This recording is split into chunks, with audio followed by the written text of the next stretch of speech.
पश्चिम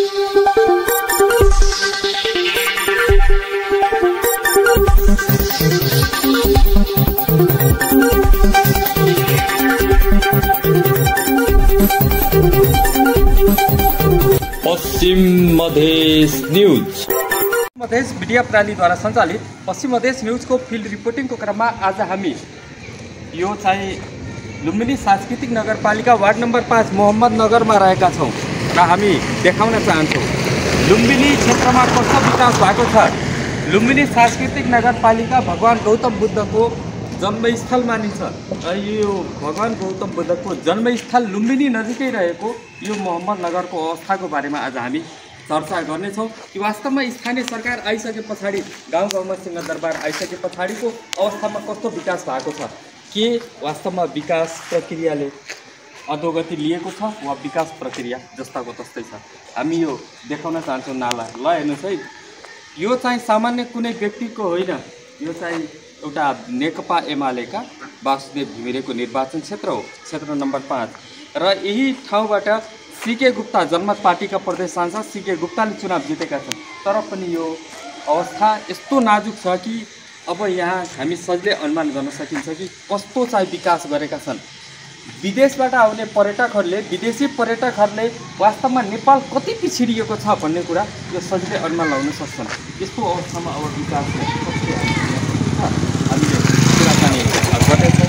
वास्तवमा विकास प्रक्रियालाई कसरी हामी मिले इस बारे में हम जानते हैं। चाचा ये नाली वाली नहीं बनाता, मेयर साहब नहीं बनवा था, क्या कहा जाता? नाली नहीं बनी तो कैसे हो? तो मेयर साहब क्या कहना, कहिया बनी नाली वाली? नाली चाहे रोड चाहे, हाँ तब तो हो। आप लोग चुनाव जिता दिया गई बा, नाली नहीं बना था, कैसे हुई अब? तो बनाओ मेयर साहब, और कैसे हो? वासुदेव घिमिरे के चुनाव जिता दिया गया, सूर्य में वोट डाल के कब देखल गया चेहरा? देखा ही नहीं मिला। नहीं मिला। अब क्या कहिए, फिर 84 में जिता दिया जाए? अब नहीं जीतिए, अब के जीती? अरे तो भविष्य के बाद। अच्छा ये बतावा जाए कि भरत शाह ठीक रहा कि वासुदेव ठीक बात है? भरत शाह जो पहले जीता रहे वो ठीक रहा कि वो हिसाब से भरत शाह ठीक रहा है। सदरुद्दीन मुसलमान क्या कहेंगे चुनाव जीतने के बाद आपके गांव में? नहीं कुछ कहे। कल्पना हरिजन क्या कहें? कल्पना हरिजन उनसे बढ़िया तो है, मैंने कोनो काम की नहीं। धन्यवाद। आदरणीय दर्शक, हामी ग्राउन्ड जिरोमा रहेका छौँ र हामी यो देखाउन चाहन्छौँ दुईतिरै यो नाली। ल हेर्नुहोस् है, यस्तो लुम्बिनी सांस्कृतिक नगरपालिकाको यो नाली हो। यो नालीले कति विकास भएको छ भन्ने कुरा सजिलै अनुमान गर्न सक्छौँ। विदेशबाट पर्यटकहरू आउँछन्। भगवान गौतम बुद्धको जन्मस्थल लुम्बिनी नजिकै रहेको यो मोहम्मद नगरको यो गाउँको अवस्था हो।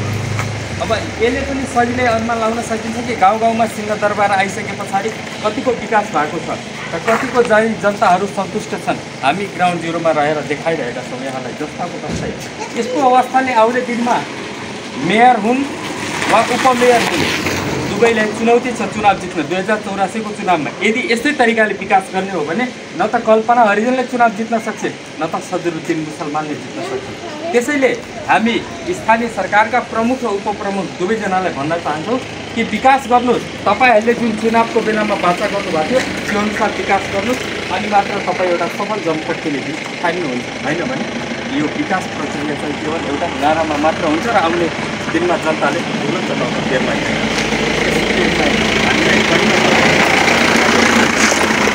र यसले चाहिँ हाम्रो मिडियालाई पनि वास्तवमा पनि यस्तो चाहिँ अविकास छ। यही क्षेत्रबाट वासुदेव घिमिरे चुनाव जितेका छन्। केन्द्रमा उनको सरकार छ, नेकपा एमाले नेतृत्वको सरकार छ, प्रदेशमा नेकपा एमाले नेतृत्वको सरकार छ, हुँदाहुँदै नगर उपप्रमुख पनि एमालेकै छन्। तर पनि विकास भएकै छैन। अविकासमा अगाडि बढेको छ यो नगरपालिका। वास्तवमा यसले चाहिँ कहीँ न कतै जनताहरू गुमराहमा परेको अनुभूति भइरहेको छ। हामी यस्तो अवस्थाले जनताहरू कति नैराश्यतापूर्ण कार्य गर्छ कहिले अनुमान गर्न सक्छौँ र यसले चाहिँ विकासलाई ठुलो समस्या देखाएको छ। अब बाटो यसरी पिच गराइएको छ, बाटोमा अब हेर्नुहोस् यस्तो चाहिँ नाली नबनाएर करोडौँ बजेट आउँछ तर नाली बन्न सकेको छैन। यो एउटा नमुना देखाउन चाहन्छौँ हामी। यो वार्ड नम्बर 5 लुम्बिनी सांस्कृतिक नगरपालिकाको वार्ड नम्बर 5 को यो मोहम्मद नगरको यो चाहिँ अवस्था हो। अब यस्तो तरिकाले कसरी चाहिँ हामीले सफल जनप्रतिनिधि भन्ने हो त्यो हामी सधैँ अनुमान गर्न सक्छौँ। भाइ यो यस्तो नाली बनेको छैन के भन्छ यो सम्बन्धमा? बनाउनु पर्यो। 1 मिनट हुन्छ। अब नेताहरू जो गर्छन् बजेट आउँछ अब के गर्छन् अब नेता के भन्न चाहन्छु सजरुद्दिन मुसलमानलाई नगर प्रमुखलाई? उनीहरूलाई यहाँ आएर हेर्नु पर्यो बनाउनु पर्यो नि सडक नाली। वासुदेव घिमिरेलाई चिन्छौ? वासुदेव घिमिरे जो चिन्छौ तर चुनाव जितेपछि आयो कि आएन गाउँमा? आएन।